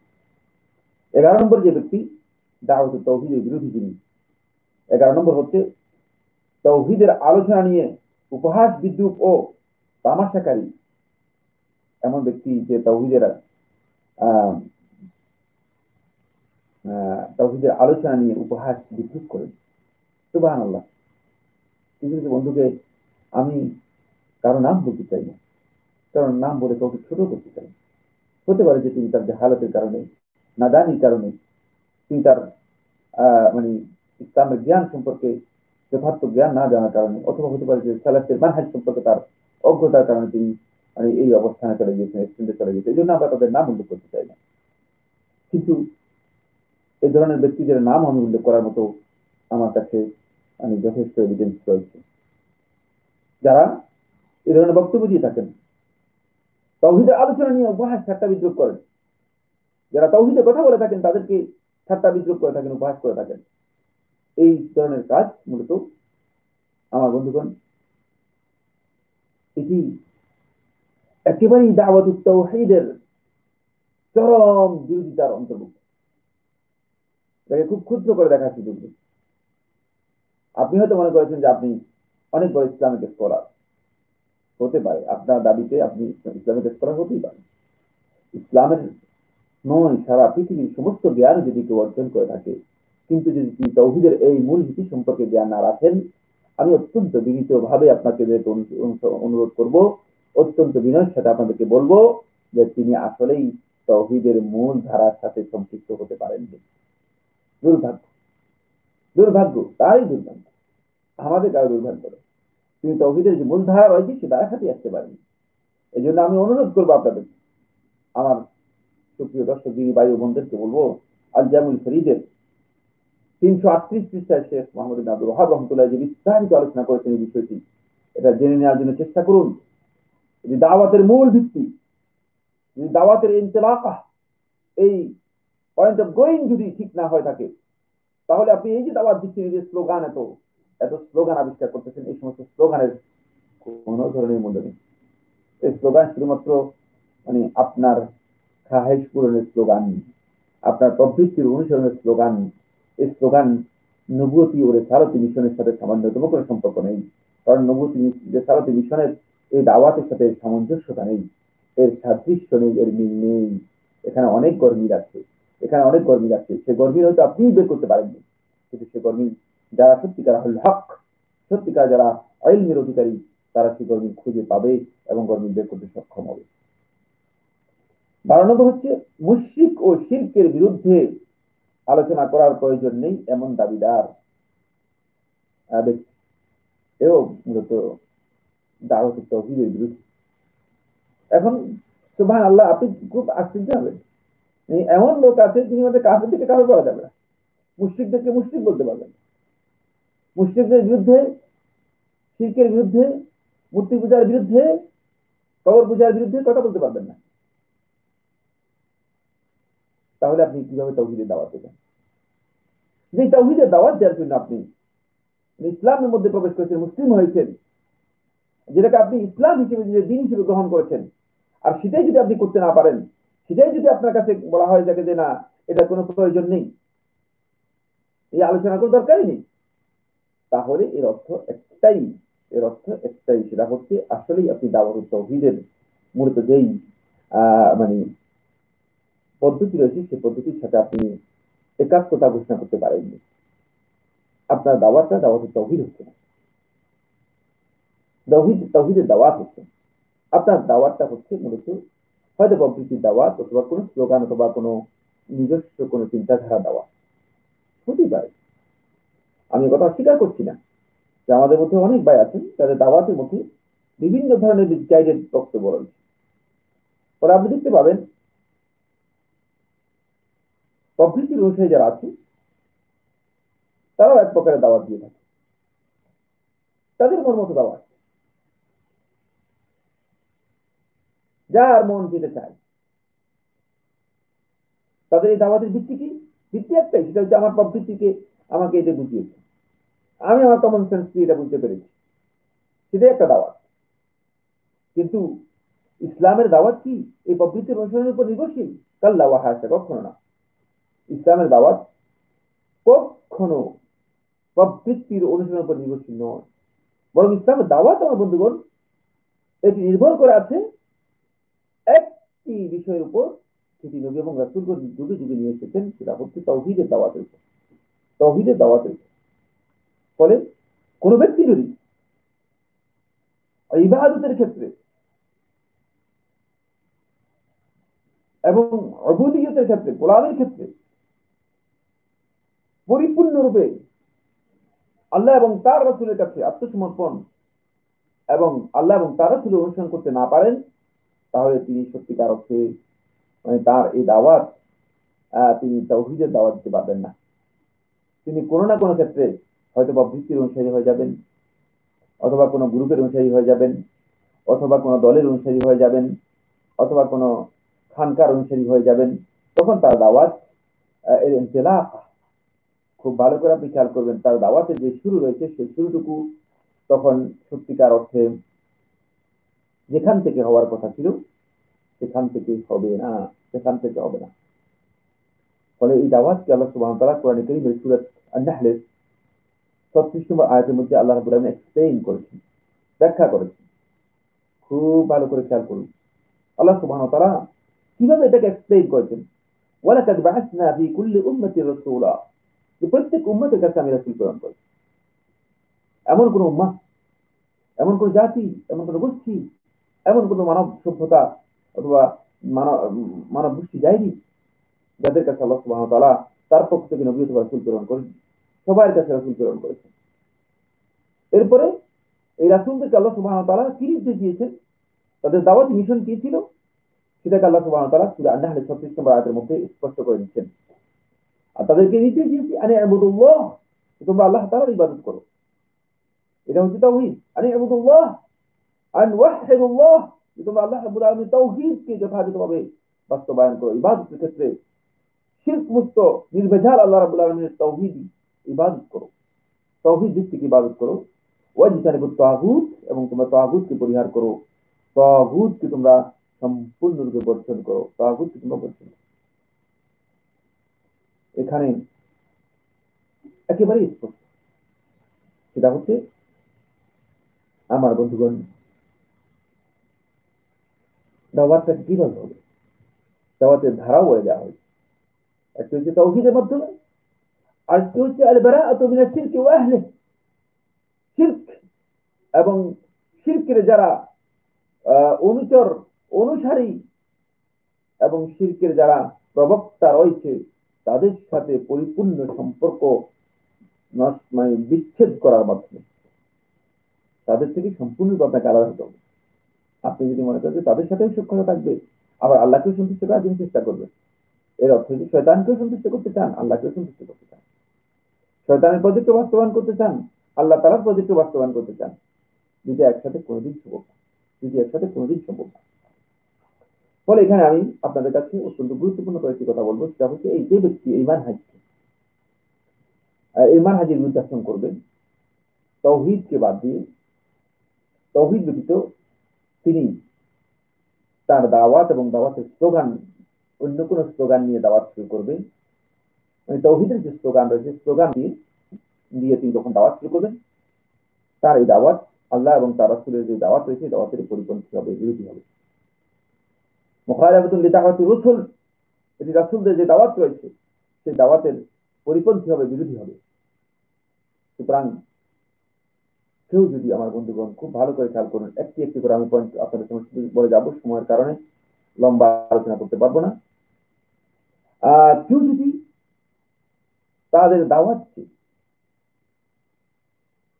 শুরু করেন এই কথা বলে যে মানে ঐক্যের দাওয়াত দিয়ে শুরু করেন, তাহলে তিনি আসলে তাওহীদের দাওয়াতই দিচ্ছেন। তাই দাওয়াতের শুরুটা কি করে? আমাদের এখন বহু ভাই আছেন বলছে আসেন ঐক্যের দাওয়াত দেই। দাওয়াতের জন্য, ইসলাহের জন্য, সংস্কার সংশোধনের জন্য ঐক্যের দাওয়াত দিচ্ছেন প্রথমে, এটা শুদ্ধ নয়। আপনার এই দাওয়াতের পদ্ধতিতেই আপনার এই মানহাজটা, আপনার এই মানহাজ সালাফদের মানহাজ নয়, এবং নবী এবং রাসূলদের যে দাওয়াত রয়েছে দাওয়াতের মুখালেফ, এই দাওয়াতের বিরুদ্ধে। নবী এবং রাসূলগণ এই কথা বলেন নাই যে আসো প্রথমে আমরা ঐক্যের দাওয়াত দিই, প্রথমে আমরা ঐক্যের দাওয়াত দিই। নবী এবং রাসূলগণ এই বক্তব্য দেননি। সুতরাং কেউ যদি মনে করে থাকেন যে নবী এবং রাসূলদের দাওয়াতের সাথে তার দাওয়াতের মিল আছে কিনা, এখানে এসে তাকে থামতে হবে, দেখতে হবে যে তিনি যে দাওয়াত দিচ্ছেন, ঐক্যের কথা বলছেন, তার এই দাওয়াত কতটুকু সঙ্গত হচ্ছে, যথার্থ হচ্ছে, সেটাকে উপলব্ধি করতে হবে। দুই নম্বর হচ্ছে, কেউ যদি তাদের দাওয়াতকে শুরু করেন যে রাষ্ট্র বা সরকার সংস্কার সংশোধন ও অন্যায়ের প্রতিবাদ দিয়ে। আপনি খুব ভালো করে খেয়াল করুন, রাষ্ট্র সরকার অন্যায়ের প্রতিবাদ এগুলো হচ্ছে ইস্তেতাহাতের সাথে সম্পৃক্ত, সামর্থ্যের সাথে সম্পৃক্ত। এগুলো করতে হবে। আপনি রাষ্ট্রকে সংস্কার করবেন, সরকারকে সংস্কার করবেন, সরকারকে সংশোধন করবেন, কিন্তু খেয়াল রাখতে হবে যে আপনার দাওয়াতের যে এলাকা হচ্ছে, দাওয়াতে শুরু হচ্ছে যেটা, সেটা হচ্ছে তাওহীদের উপর, কিন্তু আপনি দাওয়াতটা শুরু করে দিয়েছেন রাষ্ট্র সংস্কার করার জন্য। রাষ্ট্র সংস্কারের কাজ দিয়ে আপনার এটা শুরু হবে না, কারণ এটা আপনার সামর্থ্যের সাথে জড়িত একটি বিষয়। সুবহানাল্লাহ, আল্লাহ হাবিব সাল্লাল্লাহু আলাইহি সাল্লাম 13 বছর মক্কায় ছিলেন। কই রাষ্ট্র কাঠামো, মানে সমাজ কাঠামোকে রাসূলুল্লাহ সাল্লাল্লাহু আলাইহি ওয়াসাল্লাম জেলে সাজানোর জন্য, সংস্কার করার জন্য আল্লাহ নবী সাল্লাল্লাহু আলাইহি ওয়াসাল্লাম কোন ধরনের বক্তব্য দিয়েছেন? কিছুই পাওয়া যায় না। দীর্ঘ সময় রাসূলুল্লাহ সাল্লাল্লাহু আলাইহি ওয়াসাল্লাম শুধুমাত্র তাওহীদের মানে এই মেহনত করেছেন, তাওহীদের এই দাওয়াতের কাজ করেছেন। তাওহীদের এই দাওয়াতের কাজ করার থেকে বোঝা যায়, এটি স্পষ্ট করে প্রমাণিত সত্য। আমাদেরকে জানতে হবে যে এটাই হচ্ছে মূলত দাওয়াতের মূল মিশন। যারা এটা বুঝেন নাই তারা আসলে এই সত্যিকার অর্থে দাওয়াত থেকে, দাওয়াতের যে শুরু হয়েছে সেই শুরুতেই তাদের গরজ, যাদের বিসমিল্লাহ গরজ, তিনি তো আসলে উপরে গিয়ে মানে ভুলে ভরপুর হয়ে যাবেন। বিসমিল্লাহ যদি কোনো গলদ হয়ে থাকে তাহলে তার পুরাটাই গলদ হয়ে যেতে পারে, হতে পারে যে সবটাই গলদ হতে পারে, অথবা অনেকটাই গলদ হতে পারে। তাই খুব ভালো করে খেয়াল করুন, বিসমিল্লাহ গলদ নিয়ে কথা বলছি আজকে। এরপরে 3 নম্বর পয়েন্ট হচ্ছে, কেউ যদি তাদের দাওয়াতকে শুরু করেন যে খেলাফত প্রতিষ্ঠা দিয়ে। হ্যাঁ, আমাদের সমাজের মধ্যে কেউ কেউ আছেন যে তাদের বক্তব্য খেলাফত প্রতিষ্ঠা করতে হবে। এমন ব্যক্তি রয়েছেন যিনি ইসলামের কিছু ফরজ ও ওয়াজিব পর্যন্ত নিজের মধ্যে প্রতিষ্ঠা করতে পারেন, তিনি খেলাফত প্রতিষ্ঠা করবেন। সারা বাংলাদেশ বা সারা বিশ্বের এই যে কোটি কোটি মানুষ রয়েছে তাদের মধ্যে তিনি ইসলাম প্রতিষ্ঠা করবেন, অথচ তিনি সেই বেচারা, এই গো বেচারা, আল্লাহ তাকে হিদায়াত দান করুন, তিনি নিজের মধ্যেই ইসলামটাকে, ইসলামের সামান্য কিছু ফরজ ওয়াজিব বিধিবিধান রয়েছে সেগুলো পালন করার মতো সামর্থ্য রাখেন না, সেগুলো পর্যন্ত করতে পারেন নাই। কিভাবে সম্ভব? এটা তো একেবারেই বিবেকের বাহিরের বক্তব্য। আমি কথা বলছি না, আমার এই বক্তব্য থেকে কেউ এই কোট করবেন না। আমি কথা বলছি না যে এর অর্থ এই নয় যে আপনি খেলাফত প্রতিষ্ঠার জন্য মানুষকে আহ্বান করবেন না। খেলাফত প্রতিষ্ঠার জন্য মানুষকে আহ্বান করতে পারেন, খেলাফত প্রতিষ্ঠার কথাও বলতে পারেন, কিন্তু সেটা আপনার এই দাওয়াত, তাওহীদের দাওয়াতের সাথে সেটা অ্যাড হবে। তাওহীদের দাওয়াতকে সেটা সাপোর্ট করবে, তাওহীদের দাওয়াতকে সাপোর্ট করবে। কিন্তু তাওহীদের দাওয়াতকে বাদ দিয়ে, তাওহীদের দাওয়াতকে উপেক্ষা করে, তাওহীদের দাওয়াত না দিয়ে আপনি এখান থেকে শুরু করেন, তাহলে আপনার বিসমিল্লাহ গলদ হয়ে যাবে, তাহলে আপনার বিসমিল্লাহ গলদ হয়ে যাবে। 4 নম্বর যে পয়েন্ট সেটা হচ্ছে বন্ধুগণ, আমাদের মধ্যে কেউ কেউ আছেন যারা তাদের দাওয়াত শুরু করেন বা শুরু করেছেন জিহাদ বা কিতাল দিয়ে। এই ভাইরা কোথেকে এই মানহাজ নিয়েছেন? আমি হতবাক হই তাদের উস্কানিমূলক বক্তব্য থেকে। আমাদের কাছে এটা প্রতীয়মান হচ্ছে তাদের কাজই হচ্ছে একটা, সেটা হলো যাকেই দেখে তারা মনে করে যে তাকেই হত্যা করা দরকার। নাউযুবিল্লাহি মিন যালিক। আল্লাহ হাবিব সাল্লাল্লাহু আলাইহি ওয়াসাল্লামের মানহাজ কি এটা ছিল? নবী এবং রাসূলদের দাওয়াতের মধ্যে কি এটা পেয়েছেন? কোথায় পেয়েছেন? আপনার এই দাওয়াতের ইনতিলাকা, যেখান থেকে আপনি দাওয়াত শুরু করেছেন, সেই দাওয়াতের শুরুতেই আপনার ভুল। বিসমিল্লাহটাই আপনার গলদ। আপনার দাওয়াতের শুরুটাই একেবারে গলদ হয়ে গেছে। ফলে আপনি মনে করছেন জিহাদ এবং কেতাল দিয়ে দাওয়াত শুরু হবে না, তাওহীদ দিয়ে দাওয়াত শুরু হবে। তাওহীদের কোন এক পর্যায়ে গিয়ে তাওহীদের যারা চরম বিরোধী, তাওহীদকে যারা প্রতিহত করবে, উমিরতু আন উকাতিলান নাস হাত্তা ইয়াকুলু লা ইলাহা ইল্লাল্লাহ, তখন তখন এই লা ইলাহা ইল্লাল্লাহ এই মিশনকে কেউ স্তব্ধ করে দেওয়ার জন্য, মিশনকে কেউ ঠেকানোর জন্য চেষ্টা করবে, তার সাথে সামর্থ্যের আলোকে আপনি অবশ্যই কিতাল অথবা জিহাদে লিপ্ত হবেন। কোন সন্দেহ নেই, ওয়াল জিহাদু মাযি ইলা ইয়াউমিল কিয়ামা। আমরা বিশ্বাস করি রাসূলুল্লাহ সাল্লাল্লাহু আলাইহি ওয়াসাল্লাম হাদিস দ্বারা প্রমাণিত হয়েছে কিয়ামত পর্যন্ত জিহাদ থাকবে। ইসলামে জিহাদ থাকবে, কিন্তু জিহাদ থাকার অর্থ এই নয় যে আপনাদের যে কর্ম রয়েছে সেই সন্ত্রাসী কর্মকে আমরা সাপোর্ট করবো না। জিহাদের অর্থ সন্ত্রাস নয়। জিহাদকে মিসগাইডেড অর্থে নিয়ে গিয়েছেন, অধ্যস্ত সিদ্ধান্ত একটি অর্থ জিহাদের প্রয়োগ আপনারা দেখাচ্ছেন, যেটি ইসলাম কোনোভাবেই গ্রহণ করেন। কেউ কেউ তাদের দাওয়াতে শুরু করেছেন তাওহীদকে বাদ দিয়ে, তাদের দাওয়াতকে শুরু করেছেন দাওয়াতুত তাকফীর দিয়ে। সুবহানাল্লাহ। আপনি দেখতে পাবেন কোথায় কোথায় তাকফীর করা হচ্ছে, কোথায় কোথায় লোকদেরকে কাফির আখ্যায়িত করা হচ্ছে, কোথায় কোথায় লোকদেরকে কাফির বানানো হচ্ছে, তাদেরকে কুফরি ফতোয়া দেওয়া হচ্ছে। উদ্দেশ্য হচ্ছে একটাই, সেটা হলো মানে দাওয়াতুত তাকফীর হচ্ছে তাদের মূল কাজ। মনে হচ্ছে যেন তাদেরকে কেউ কেউ এজেন্ডা দিয়ে দিয়েছে, তারা কারো না কারো এজেন্ডা নিয়ে মানে কাজ করতেছেন। সেটা হচ্ছে তাকফীরের মাধ্যমে মানুষদেরকে ইসলাম থেকে বের করে দেওয়ার যে চেষ্টা রয়েছে, সেই চেষ্টা চালিয়ে যাচ্ছেন। আমি অত্যন্ত বিনীতভাবে অনুরোধ করবো না, আপনার দাওয়াতের মানে ইনতিলাকা, আপনার দাওয়াতের যে শুরু, সেই শুরুটুকু যথার্থ হয়নি, সঠিক হয়নি। আপনার এই দাওয়াতের মধ্যে ভুল আছে, আপনার এই দাওয়াতের মধ্যে গলদ রয়েছে। যদি আপনার এই দাওয়াতের মধ্যে সঠিক হতো, তাহলে আপনি তাকফীর দিয়ে শুরু করতেন না। আপনি আল্লাহ হাবিব সাল্লাল্লাহু আলাইহি ওয়াসাল্লাম দাওয়াতের কাছাকাছি দেখেছেন যে রাসূল সাল্লাল্লাহু আলাইহি ওয়াসাল্লাম তাকফীরের মাধ্যমে শুরু করেছেন। তাকফীরের মধ্যে তো মানুষদেরকে দূরে সরিয়ে দেওয়া হচ্ছে, অথচ আল্লাহ হাবিব সাল্লাল্লাহু আলাইহি ওয়াসাল্লাম বলেছেন বাশশিরু ওয়ালা তুনাফিরু, তোমরা মানুষদেরকে সুসংবাদ দাও, ওয়ালা তুনাফিরু, মানুষদেরকে সরিয়ে দিও না। আপনি তো মানুষদেরকে সরিয়ে দিচ্ছেন, আপনার কাছ থেকে হটাই দিচ্ছেন। সুতরাং দাওয়াত যদি তাওহীদকে বাদ দিয়ে কেউ তাকফীরের মাধ্যমে শুরু করে থাকেন, তাহলে দাওয়াতটুকু বিসমিল্লাহ বলুন, খুব ভালো করে খেয়াল রাখতে হবে। কেউ কেউ এই দাওয়াত দিচ্ছেন, তাদের দাওয়াতকে তারা শুরু করেছেন পীর মুরিদি দিয়ে। আসেন আগে আমাদের হুজুরে হাতে পাই আসুন আমরা, ইন্না লিল্লাহি ওয়া ইন্না ইলাইহি রাজিউন। আমি অত্যন্ত বিনীতভাবে অনুরোধ করবো, আপনার এই দাওয়াত বিসমিল্লাহ করুন। তাওহীদের দাওয়াত নেই এখানে, বরং তাওহীদকে ভেঙে চুরমার করে দিচ্ছেন আপনি। আপনি আল্লাহর হককে মানুষের দিকে নিয়ে যাচ্ছেন। মানুষের হাতে বায়াতের বিষয়টি কেন আসছে সেটা আপনি বুঝতে পারেননি। আপনি পীর মুরিদির মাধ্যমে আপনার দাওয়াত শুরু করেছেন, পীর মুরিদির মাধ্যমে। এটা ভুল কাজ। তাওহীদকে উপেক্ষা করে যদি কেউ পীর মুরিদির মাধ্যমে তার দাওয়াতি কাজ শুরু করে থাকেন, তার বিসমিল্লাহ করুন, তার দাওয়াতই শুদ্ধ নয়, তার দাওয়াত আসলে দাওয়াত হবে না।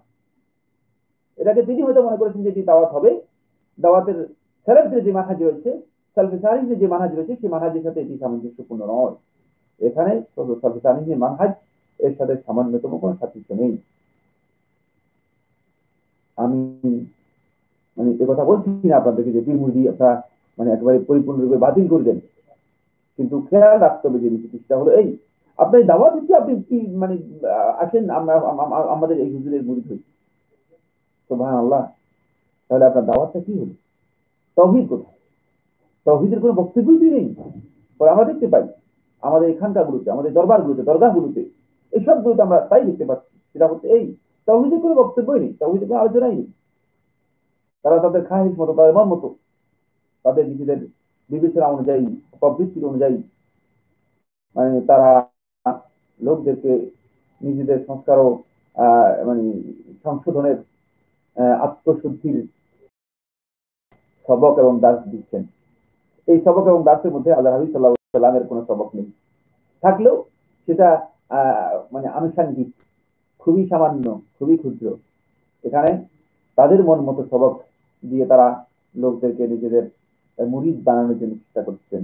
এই মুরিদির প্রক্রিয়া মূলত দাওয়াতের প্রক্রিয়া নয়, দাওয়াতের তাওহীদের প্রক্রিয়ার সাথে এটি কোনোভাবেই মানায় না। সুতরাং এখানে সতর্কতা অবলম্বন করতে হবে আমাকে আপনাকে। আমাদের আর এর পরের পয়েন্ট হচ্ছে যেটা, সেটা হলো কেউ কেউ তাদের দাওয়াতকে শুরু করেছেন ফজাইলে আমল দিয়ে। সুবহানাল্লাহ, আমি হতবাক হই, ইমানের এই ব্যক্তিকে আপনি ফজাইলে আমলের কথা বলতেছেন কি কারণে? আগে ইমান উপলব্ধি করুন, আগে তাকে ইমানের উপর দাঁড়াতে সহযোগিতা করুন। তাওহীদ নেই, তাওহীদের দাওয়াতকে উপেক্ষা করে, তাওহীদের দাওয়াতকে বাদ দিয়ে যদি মানুষদেরকে আপনি দাওয়াত দেন, মানুষদের কাছে দাওয়াত উপস্থাপন করেন, এই কথা বলে যে আমরা আসেন, মানে এই আমল এত ফজিলত, এই আমল এই ফজিলত, আমলগুলো করি। আমলগুলো আগে আমল ঠিক আছে কিনা সেটাও জানি না, আগে ইমান ঠিক আছে কিনা সেটাও জানা নেই, তারপরে আমল ঠিক আছে কিনা সেটাও জানা নেই, তারপরে যাবো মাসআলা আদৌ এই ফজিলত আল্লাহ রাসূল সাল্লাল্লাহু আলাইহি ওয়াসাল্লামের হাদিসের মাধ্যমে সাব্যস্ত হয়েছে কিনা। এটা হচ্ছে বড়ই মাসআলা। রাসূলুল্লাহ সাল্লাল্লাহু আলাইহি ওয়াসাল্লামের হাদিসের মাধ্যমে যদি এই ফজিলত সাব্যস্ত হয়ে থাকে তাহলে না আমলের বিষয় আসবে। কিন্তু আপনার দাওয়াতই শুরু হচ্ছে ফজাইলে আমল দিয়ে। আপনি ফজাইলে আমল মানুষদেরকে উদ্বুদ্ধ করে, আপনি বলছেন হ্যাঁ এর মাধ্যমে মানুষ অনেক উদ্বুদ্ধ হয়ে অনুপ্রাণিত, কোনো সন্দেহ নেই, আমি ফজাইলে আমলকে অস্বীকার করছি না। যে সমস্ত ফজিলত রাসূলুল্লাহ সাল্লাল্লাহু আলাইহি ওয়াসাল্লামের আমলের হাদিসের মাধ্যমে আমলের ফজিলত সাব্যস্ত হয়েছে সেগুলো আমরা অবশ্যই করব, কোনো সন্দেহ নেই, সেগুলো গুরুত্ব রয়েছে। কিন্তু একটি বিষয় আমাদেরকে খুব ভালো করে জানতে হবে, সেটা হচ্ছে আমার এই দাওয়াতের শুরু কোথায় হওয়ার কথা ছিল। বিসমিল্লাহ যদি গলদ হয়ে যায় তাহলে দাওয়াতের বহু জায়গায় গলদ হয়ে যাবে। এই জন্য দাওয়াত শুরু হবে আমার তাওহীদ থেকে। তাওহীদ বাদ দিয়ে যদি আপনি ফাজাইল আমল দিয়ে শুরু করেন তাহলে আপনার দাওয়াতটা শুরুতেই গলদ হয়ে গেল। আসুন, আমাদের মধ্যে কেউ কেউ তাদের দাওয়াতকে শুরু করেছেন দল দলাদলি ও গ্রুপিং দিয়ে। সুবহানাল্লাহ, এটা এমন একটা পর্যায়ে চলে গিয়েছে এখন দল ছাড়া কোনো মানুষের কোনো অস্তিত্বই নেই। আপনি যদি দল না করেন, গ্রুপিং এ না যান, তাহলে আপনাকে কেউ মূল্যায়িত করবে না, কোনো মূল্যই আপনার নেই। মনে হচ্ছে যেন আপনি একেবারেই কিছুই না। আর যদি আপনি দলের মধ্যে যান, আপনি সুবহানাল্লাহ, আপনি হচ্ছেন আল্লামা, আপনি হচ্ছেন শেখুল ইসলাম, ফকিহুল মিল্লাহ, আপনি হচ্ছেন মানে একেবারেই মানে আমিরুল শরিয়া। আপনার লকবের শেষ নেই, লকবের খেতাবের শেষ নেই, আপনার সম্মানের মর্যাদার আপ্যায়নের শেষ নেই। কিন্তু যদি আপনি কোনো দল বা গ্রুপের মধ্যে না যান, দলাদলির মধ্যে আপনি অন্তর্ভুক্ত না হন, তাহলে আপনার কোনো মর্যাদাই নেই, মনে হচ্ছে যেন আপনি কিচ্ছু না, আপনার অবদানও কেউ স্বীকার করতে রাজি না, এবং কেউ কথা বলতে রাজি না যে এই ব্যক্তি আলেম। এমনও আছে যে মানে আলেম হিসেবেও আপনাকে স্বীকার করবে কিনা, মানে আদৌ কি আপনি আলেম কিনা সেটাকেই কেউ স্বীকার করতে রাজি হবে না, যদি আপনি সত্যিকার অর্থে কোন ধরনের দল উপদল গ্রুপের সাথে আপনি নিজেকে সম্পৃক্ত না করেন। তো বাংলা, এটা কত ভয়ঙ্কর বিষয়, কত দুঃখের বিষয়। তাই আমার বন্ধুগণ, এটা আমাদের খেয়াল রাখতে হবে যে এই যে দাওয়াতের মিশন আল্লাহ হাবিব সাল্লাল্লাহু আলাইহি সাল্লাম আমাদেরকে দিয়ে দিয়েছেন, এই দাওয়াতের মিশনের মূল ভিত্তি হচ্ছে তাওহীদ, এবং এর সর্বশেষ হচ্ছে তাওহীদ। দেখেন না, পরে রাসূলুল্লাহ সাল্লাল্লাহু আলাইহি ওয়াসাল্লাম শেষ কথা কি বললেন? মান কানা আখিরা কালামিহি লা ইলাহা ইল্লাল্লাহ দাখালাল জান্নাহ। যে তার সর্বশেষ কথাটুকু তাওহীদ হবে, লা ইলাহা ইল্লাল্লাহ। লা ইলাহা ইল্লাল্লাহ এই শব্দ হচ্ছে সত্য নয়, তাওহীদের এই ঘোষণা যার সর্বশেষ কথা হবে সেই দাখালাল জান্নাহ, সে জান্নাত লাভ করতে পারবে, সে জান্নাত লাভ করতে পারবে। কত মহান মর্যাদার কথা বলা হয়। শুরু হবে যার তাওহীদ, শেষ হবে যার তাওহীদ, যার গোটা পরিক্রমাটাই জীবন পরিচালনার ধাপে ধাপে তাওহীদ ভিত্তিক যখন তার কাজগুলো হবে, তখন তার এই দাওয়াতটা হবে সত্যিকার তাওহীদ দাওয়াত। আর এই তাওহীদের দাওয়াতের সাথে যারা সত্যিকার নিজেদেরকে সম্পৃক্ত করতে পারেনি, যাদের পরিচয় দিয়েছি 12 প্রকার লোকের কথা আমি আপনাদের সামনে বলেছি, এরা কিন্তু সত্যিকার তাওহীদ পন্থী নয়। যদিও তারা তাওহীদের অনুসরণ করে থাকে নিজেদের ব্যক্তি জীবনে, অথবা ইবাদতের ক্ষেত্রে, অথবা কোনো কোনো আমলের ক্ষেত্রে, কিন্তু দাওয়াতের ক্ষেত্রে তারা সত্যিকার তৌহিদপন্থী নয়। আল্লাহ সুবহানাহু ওয়া তাআলা আমাদেরকে বিষয়টি বুঝার তৌফিক দান করুন। ফলে সালিহিনগণ আহলে সুন্নাত ওয়াল জামাতের একটি মূল নীতি হিসেবে এই বিষয়টি স্পষ্ট করেছে, তা হচ্ছে আহলে সুন্নাত ওয়াল জামাতের দাওয়াত হবে মূলত তৌহিদ ভিত্তিক, এবং তৌহিদ থেকেই তাদের দাওয়াত শুরু হবে। যেভাবে আল্লাহ হাবিব সাল্লাল্লাহু আলাইহি ওয়াসাল্লাম মুআয ইবনে জাবাল সহ আল্লাহ রাসূল সাল্লাল্লাহু আলাইহি ওয়াসাল্লাম সাহাবায়ে কেরামদেরকে শিক্ষা দিয়েছেন, এবং সাহাবায়ে কেরামগণ এই দাওয়াতের দিকে আহ্বান করে। ফলে দাওয়াতের ক্ষেত্রে আমাদেরকে আউলাবিয়ত দেখতে হবে, প্রায়োরিটি দেখতে হবে। অগ্রাধিকার ভিত্তিতে কোনটি পাবেন না? অগ্রাধিকার হচ্ছে তৌহিদ। তৌহিদকে বাদ দিয়ে যদি কেউ অগ্রাধিকার ভিত্তিতে মনে করে থাকে যে উৎস হচ্ছে মানে দাওয়াতের জন্য অগ্রাধিকার পাবে, আর কেউ যদি মনে করে যে না মানে মানে এই কাজটি অগ্রাধিকার পাবে, আর অনেকে বুঝে যায় যে বলে যে কোরআন বুঝা হচ্ছে অগ্রাধিকারের ভিত্তিতে আসছে। আর কোরআন না বুঝবেন কি এই কারণে, কোরআন বুঝবেন তো শুধুমাত্র তৌহিদকে বুঝার জন্য, তৌহিদের জন্য। যদি আপনার তৌহিদই না থাকে তাহলে আপনি কোরআন তো বুঝে কোনো লাভ নেই। কোরআনের সমস্ত কোরআন যদি হাফেজ হয়ে যান, সমস্ত কোরআনের তাফসীর বই যদি আপনি মুখস্থ করে ফেলেন, কিন্তু যদি তৌহিদের যে ধারণা রয়েছে, তৌহিদের যে বক্তব্য রয়েছে, সেই বক্তব্য যদি আপনার কাছে স্পষ্ট না হয়ে থাকে, তাহলে কাল্লা ওয়াহাসা, কখনো না কখনো না আপনার এই জ্ঞানের কোনো মূল্য আল্লাহ সুবহানাহু ওয়া তাআলার কাছে নেই, এবং আপনি সত্যিকার হেদায়েতও লাভ করতে পারবেন না, সত্যিকার হেদায়েতও লাভ করতে পারবেন না। আসুন আমরা দেখি আমাদের আলোচনার শেষের দিকে যদি কোনো প্রশ্ন থাকে, আমরা চেষ্টা করব কিছু প্রশ্নের উত্তর দেওয়ার জন্য।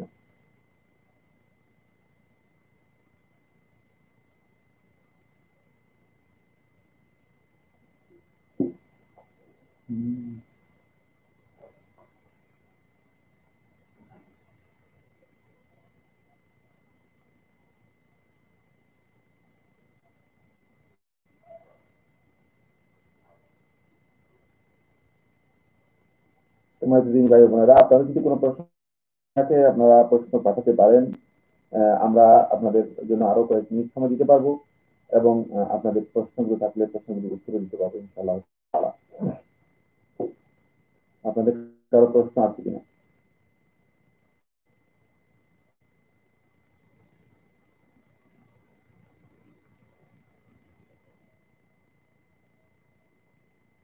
আর কোনো প্রশ্ন নেই? জি, আসসালামু আলাইকুম ওয়া রাহমাতুল্লাহি ওয়া বারাকাতুহু। সুবহানাকাল্লাহুম্মা ওয়া বিহামদিকা আশহাদু আল্লা ইলাহা ইল্লা আনতা আস্তাগফিরুকা ওয়া আতুবু ইলাইক।